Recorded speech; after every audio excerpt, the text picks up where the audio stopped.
தென்னிந்தியாவின் மான்செஸ்டர் என அழைக்கப்படும் கோயம்புத்தூர் மாவட்டத்தில் 10 சட்டமன்ற தொகுதிகள் உள்ளன. இந்த தேர்தலில் சுமார் 27 லட்சம் வாக்காளர்கள் வாக்களிக்க உள்ளனர்.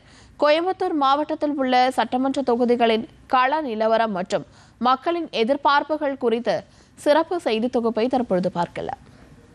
தென்னிந்தியாவின் மான்செஸ்டராக விளங்கும் கோயம்புத்தூர் மாவட்டம் தொழில்துறைக்கு மட்டுமின்றி வேளாண்மை துறையில் வாழை, தென்னை, சின்ன வெங்காயம், கருவேப்பிள்ளை சாகுபடியிலும் சிறந்த மருத்துவ சேவையை வழங்குவதிலும் வேளாண்மை பல்கலைக்கழகம், பாரதியார் பல்கலைக்கழகம், அண்ணா பல்கலைக்கழகம் என உயர்கல்வி நிறுவனங்கள் நிறைந்த மாவட்டமாக திகழ்கிறது.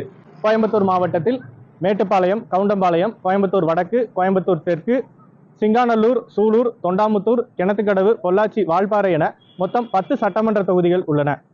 2021ஆம் ஆண்டு நடைபெற்ற சட்டப்பேரவைத் தேர்தலில் 10 தொகுதிகளையும் தேசிய ஜனநாயக கூட்டணி கட்சிகளான அதிமுக மற்றும் பாஜக கைப்பற்றின. இந்த முறையும் அதே முனைப்பில் தேசிய ஜனநாயக கூட்டணி கட்சிகள் தேர்தல் பிரச்சாரத்தில் ஈடுபட்டு வருகின்றனர். திமுக சார்பில் 8 வேட்பாளர்களும், காங்கிரஸ் சார்பில் 2 வேட்பாளர்களும் களத்தில் உள்ளனர். இவர்களோடு நாம் தமிழர் கட்சி மற்றும் தமிழக வெற்றிக் கழகத்தின் வேட்பாளர்கள் போட்டியிடுகின்றனர். கோயம்புத்தூர் நகர பகுதியை உள்ளடக்கியுள்ள கோவை வடக்கு சட்டமன்ற தொகுதியில் பாரதிய ஜனதா கட்சியின் தேசிய மகளிரணி தலைவர் வானதி சீனிவாசன் போட்டியிடுகிறார். அவரை எதிர்த்து திமுகவின் துரை செந்தமிழ் செல்வன், நாம் தமிழர் கட்சி சார்பில் நர்மதா, தமிழக வெற்றிக் கழகத்தின் சார்பில் சம்பத்குமார் ஆகியோர் முக்கிய வேட்பாளர்களாக களத்தில் உள்ளனர். கோயம்புத்தூர் நகரின் முக்கிய பகுதிகளான காந்திபுரம், உக்கடம், டவுன்ஹால், ராம்நகர், உப்பிலிப்பாளையம் ஆகியவற்றை உள்ளடக்கிய தொகுதியாக கோயம்புத்தூர் தெற்கு சட்டமன்ற தொகுதி உள்ளது.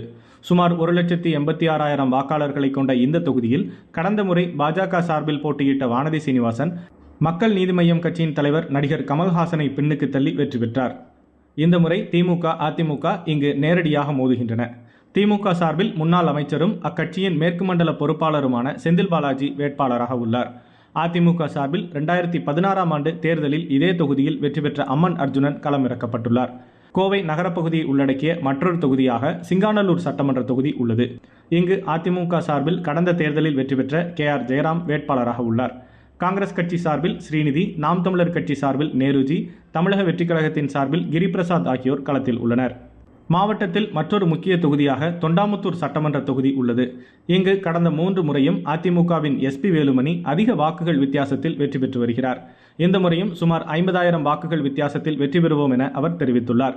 இந்த தொகுதியில் திமுக சார்பில் NR கார்த்திகேயன் களமிறக்கப்பட்டுள்ளார். கவுண்டம்பாளையம் சட்டமன்ற தொகுதியில் அதிமுக சார்பில் PRG அருண்குமார், காங்கிரஸ் கட்சி சார்பில் சூரியபிரகாஷ், நாம் தமிழர் கட்சி சார்பில் கலாமணி ஜெகநாதன் மற்றும் தாவேக சார்பில் கனிமணி ஆகியோர் போட்டியிடுகின்றனர். கோயம்புத்தூர் மாவட்டத்தில் உள்ள மேட்டுப்பாளையம், பொள்ளாச்சி, கிணத்துக்கடவு, சூலூர் மற்றும் வால்பாறை ஆகிய தொகுதிகளில் அதிமுகவும் திமுகவும் நேரடியாக மோதுகின்றன. கடந்த தேர்தலைப் போலவே 10 சட்டமன்ற தொகுதிகளை கைப்பற்றும் முனைப்பில் அதிமுக, பாஜக கூட்டணியும், சவால்களை கடந்து தொகுதிகளை கைப்பற்றுவதில் திமுக, காங்கிரஸ் கூட்டணியும் முனைப்பு காட்டி வருகின்றன. தூர்தர்ஷன் தமிழ் செய்திகளுக்காக கோயம்புத்தூரிலிருந்து ஹரிஹரன்.